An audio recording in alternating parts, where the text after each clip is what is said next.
अगर आप भी हर दिन हस्त मैथुन करते हैं, अगर आप भी हस्त मैथुन रूपी मकड़ी के जाल में हर दिन धीरे धीरे फंसते जा रहे हैं, तो मेरे भाई आज के इस वीडियो को पूरा अंत तक जरूर देखना। मैं आपको गारंटी देता हूं कि आप आज के बाद दोबारा कभी भी हस्त मैथुन के बारे में करना तो दूर, हस्त मैथुन के बारे में सोचना भी बंद कर देंगे। ये वादा है मेरा आपसे। बस शर्त इतना है कि वीडियो को पूरा ध्यान से जरूर देखना। आज के बाद आप हिलाना बंद कर दोगे। तो चलिए शुरू करते हैं आज के इस वीडियो को। पश्चिम बंगाल के बांकुड़ा जिला में एक समर नाम का लड़का रहता था। समर घर में 2 भाई थे, लेकिन समर का बड़ा भाई किसी दूसरे शहर में एक प्राइवेट कंपनी में जॉब करते थे। लेकिन समर की भाभी समर के साथ घर पर रहती थी। माँ बाप के गुजर जाने के बाद समर का पूरा देखभाल उसका बड़े भाई और उसकी भाभी ही करती थी। समर जब क्लास 8 में पढ़ता था, तब वो एक साधारण और बहुत ही अच्छा लड़का था। पढ़ाई भी समर पूरे मन लगाकर करता था। फिर 1 साल बाद वह जब क्लास 9 में पहुंचा, तब उसकी दोस्ती एक विनोद नाम के लड़के साथ हुई। विनोद एक बिगड़ा हुआ लड़का था। तो एक दिन विनोद और समर स्कूल में लंच कर रहे थे। तब विनोद समर से कहता है कि समर भाई, क्या तुझे कॉर्न वीडियो के बारे में पता है? समर इससे पहले कॉर्न के बारे में कुछ भी नहीं जानता था, तो उसने भी पूछ ही लिया कि भाई, ये कॉर्न क्या होता है? मैं तो ये पहली बार सुन रहा हूं, क्या तू मुझे इसके बारे में थोड़ा डिटेल्स में बताएगा?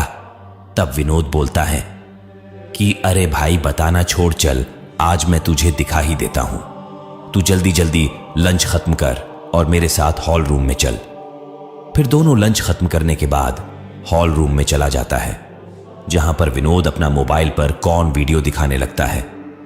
पहले तो समर को ये सब गंदी चीजों को देखकर बहुत अजीब लगता है, तो वह बोलता है कि भाई, मुझे ये सब नहीं देखना। पर विनोद उसे बोलता है कि भाई, तू थोड़ी देर देख ले, फिर तुझे मैं जन्नत का सैर करवाऊंगा। विनोद की बातों में आकर वो उसके मोबाइल में कॉर्न वीडियो देखने लगता है। धीरे धीरे समर का खड़ा होने लगता है। फिर विनोद उसे कॉर्न दिखाने के बाद हिलाने के लिए बोलता है। फिर दोनों मिलकर हिलाने लगता है। समर जब हिला रहा था और उसका जब वीर्य निकल रहा था, तब उसे सच में ऐसा लग रहा था कि वो जन्नत का सैर कर रहा है। उसे उस दिन ये सब करके बहुत ज्यादा मजा आता है। उसे उस दिन ऐसा लग रहा था कि इससे बढ़कर दुनिया में किसी चीज में मजा ही नहीं है। तो वो घर जाकर रात में फिर से 2-3 बार हस्त मैथुन करता है। उस दिन के बाद समर के धीरे धीरे इस गंदी चीज का आदत लगने लगा। अब वो हर रात 2 से 3 बार हस्त मैथुन करने लगा और कॉर्न वीडियो देखने लगा। धीरे धीरे उसका मन बहुत ज्यादा गंदा होने लगा। कॉर्न देख देख कर उसका दिमाग इतना ज्यादा गंदा हो चुका था कि वो अब अपनी भाभी के ऊपर ही गंदी नजर डालने लगा। संजोग की बात यह थी कि उसकी भाभी को भी कॉर्न वीडियो देखने की आदत लग चुकी थी। तो एक रात समर पेशाब करने के लिए उठता है, तो वह देखता है कि उसकी भाभी की कमरे की लाइट ऑन है। तो वो खिड़की से झांक कर अपने भाभी को देखने लगता है। तो वो अंदर का नजारा देखकर चौंक जाता है। उसकी भाभी उस समय अपने काने में ईयरफोन लगाकर कॉर्न वीडियो देख रही थी और हस्त मैथुन कर रही थी। इधर भाभी को इस हालात में देखकर समर भी आउट ऑफ कंट्रोल हो चुका था और खिड़की से भाभी को देख देख कर ये भी हस्त मैथुन करने लगा। तब अचानक से उसकी भाभी की नजर खिड़की पे पड़ता है, तो वो देखती हैं कि समर खिड़की पर खड़ा है। उसकी भाभी तुरंत कमरे के बाहर निकल जाती है और समर को डांटने लगती है। समर उसकी भाभी की बातों को सुनकर घबरा जाता है और अपनी भाभी से माफी मांगने लगती है।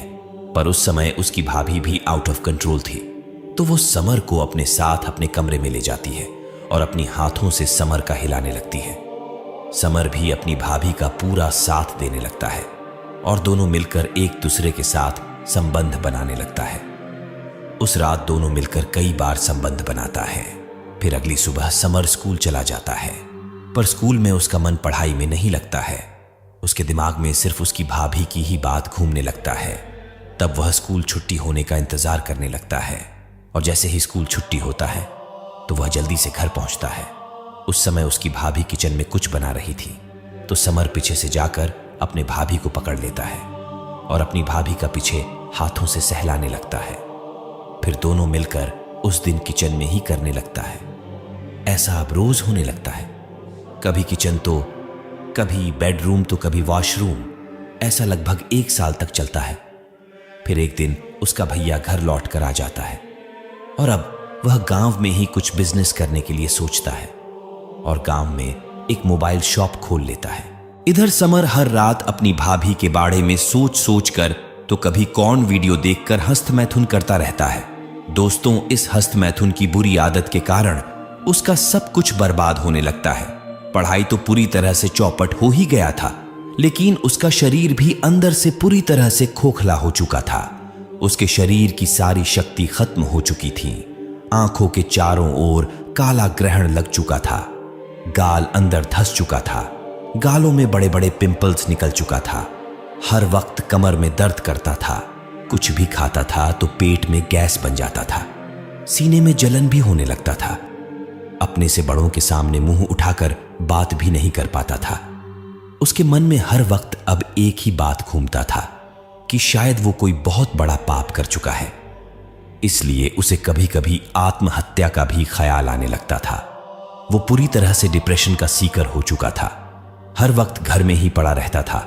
उसे समझ नहीं आता है कि उसके साथ ये सब हो क्यों रहा है। समर इस बात से बिल्कुल अनजान था। उसकी इस हालात का एकमात्र कारण हस्तमैथुन ही है। फिर समर एक दिन किसी को बिन बताए अपना घर छोड़कर चला जाता है और घूमते घूमते नेपाल के एक बौद्ध आश्रम में पहुंचता है।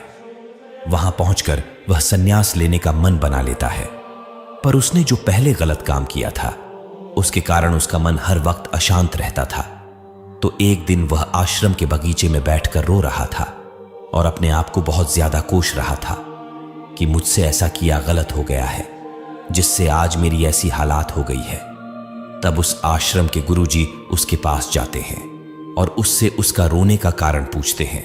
तब समर गुरुजी से कहता है कि गुरुजी, मुझे खुद कुछ भी समझ नहीं आ रहा है कि मेरे हालात की असली वजह क्या है। तब गुरुजी कहते हैं कि देखो पुत्र, मनुष्य का दुख का कारण वह मनुष्य स्वयं ही होता है। मुझे लगता है कि तुमने भी भूतकाल में कुछ न कुछ गलती किए ही होंगे, जिसका फल आज तुम्हें मिल रहा है। एक बात ध्यान से सुन लो, मनुष्य का कर्म एक दिन जरूर लौट कर आता है। अगर कोई मनुष्य अच्छा कर्म करता है तो एक न एक दिन उसके पास अच्छा कर्म ही लौट कर आता है, और अगर कोई बुरा कर्म करे तो उसके पास बुरा कर्म जरूर लौट कर आता है। यही नियति का एकमात्र सत्य है। इसलिए तुम मुझे तुम्हारे बीते हुए समय की हर एक बात को विस्तार से बतलाओ। शायद मेरे पास तुम्हारी गलतियों का समाधान मिल जाए। तब समर एक एक करके अपनी छोटी बड़ी हर एक बात को बताने लगता है। वह गुरु समर के हर एक बात को बड़े ध्यान से सुनने लगता है, और जब समर अपनी सारी बातों को समाप्त करता है तब वह गुरु कहते हैं कि पुत्र, तुमने तो गलती की है, जिसकी सजा तुम्हें यह प्रकृति स्वयं ही दे रही है, और इसका जिम्मेदार भी तुम खुद ही हो। मैं तुम्हारा खोया हुआ वक्त, जिसको तुमने गंदे कामों में बर्बाद किया है, उसे तो मैं लौटा नहीं सकूंगा। लेकिन मैं जो तुम्हें बताऊंगा, अगर तुम उसको सुनकर उस पर पूरी तरह से अमल करते हो तो तुम्हारा भविष्य जरूर अच्छा हो जाएगा। क्या तुम मेरी बातों को अमल में लाने के लिए तैयार हो? समर बिना किसी हिचकिचाहट के गुरुजी के बातों पर हामी भर देते हैं। तब गुरुजी कहते हैं कि हमारा धर्म ग्रंथ कहता है कि वीर्य का असली अर्थ ही धैर्य है। इसलिए जो भी मनुष्य अपने जन्म से लेकर 25 वर्षों तक अपने मूल्यवान वीर्य को अपनी शरीर में धारण करता है, अपनी वीर्य की रक्षा करता है, तो वह मनुष्य इस मृत्यु लोक में भी देवतुल्य बन जाता है। फिर उसे इस संसार में कोई भी किसी भी कार्य में कभी भी पराजित नहीं कर सकता। अगर एक वीर्यवान मनुष्य के सामने पर्वत जैसा संकट भी आ जाए ना, तो भी वह मनुष्य कभी भी उस संकट की देखकर कभी भी विचलित नहीं होता। जैसे एक दीपक तब तक जलता है जब तक उस दीपक में तेल होता है, उसी प्रकार एक मनुष्य तब तक जीवित रहता है जब तक उस मनुष्य के शरीर में रक्त तथा वीर्य रहता है।